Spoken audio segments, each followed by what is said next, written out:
Cette session de renforcement de capacité vise à doter les participants de compétences pratiques dans la conception et la réalisation de contenus animés en 3D. L'initiative est de la division radio-télévision scolaire d'RTS avec l'appui budgétaire sectoriel de la JICA. Aujourd'hui, avec l'intelligence artificielle, le numérique, les images sont écornées, les images sont utilisées n'importe comment. Et donc, quand nous sommes dans une situation d'urgence où nous devons faire une production pour sensibiliser ou bien pour alerter, en tout cas pour informer, il arrive qu'on a besoin souvent d'images et qu'on ne doit pas utiliser les images des enfants sans leur autorisation, en tout cas sans l'autorisation de leur famille. Et si maintenant tout ce circuit doit prendre du temps, aujourd'hui, un agent de la DRTS bien formé dans l'animation et dans le 3D peut rapidement imaginer et créer une image exactement adaptée au message qu'il veut véhiculer. Donc je pense que c'est tout le sens de cet atelier. On ne peut pas avoir des productions de qualité si on n'a pas d'agent de qualité.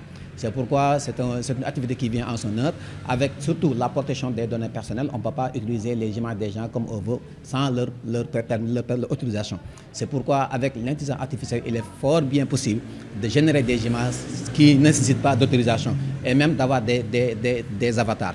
Donc c'est un plaisir pour le programme ABJK vraiment d'accompagner la DRTS qui mérite d'être accompagnée et qui est en train d'abattre un travail colossal. Donc c'est une activité vraiment qui est extrêmement importante, qui a fait que vraiment il fallait qu'on soit là aujourd'hui. Les participants ont exploré les fondamentaux de l'animation 3D, de la modélisation au rendu final, en passant par la texture et l'animation à travers le logiciel Blender.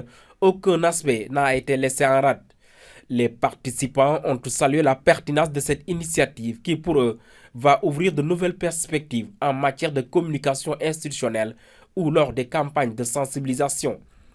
Cette formation nous a permis de bien savoir comment utiliser les 3D, comment utiliser l'objet dans l'espace, comment ça se déplace, comment ça circule et tout.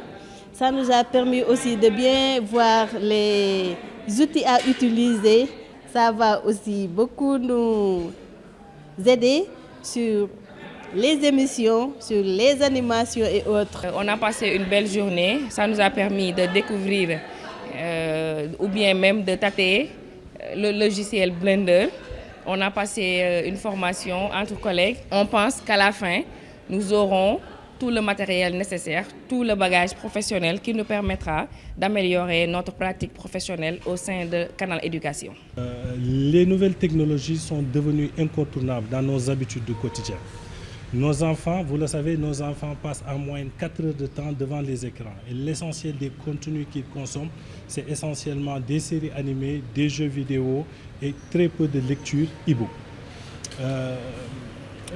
L'animation 3D, à ses débuts, était juste réservée au divertissement. Et maintenant, on se rend compte qu'il sert dans l'architecture, il sert dans le cinéma, mais il sert surtout dans l'éducation. Et on sait que du moment où nos enfants passent beaucoup de temps devant les écrans, utiliser l'animation 3D, ce serait un excellent moyen pour leur dispenser du savoir-faire et savoir-être. Cette session de renforcement de capacité s'inscrit dans une dynamique plus large de digitalisation et d'amélioration de la communication institutionnelle du ministère de l'Éducation nationale.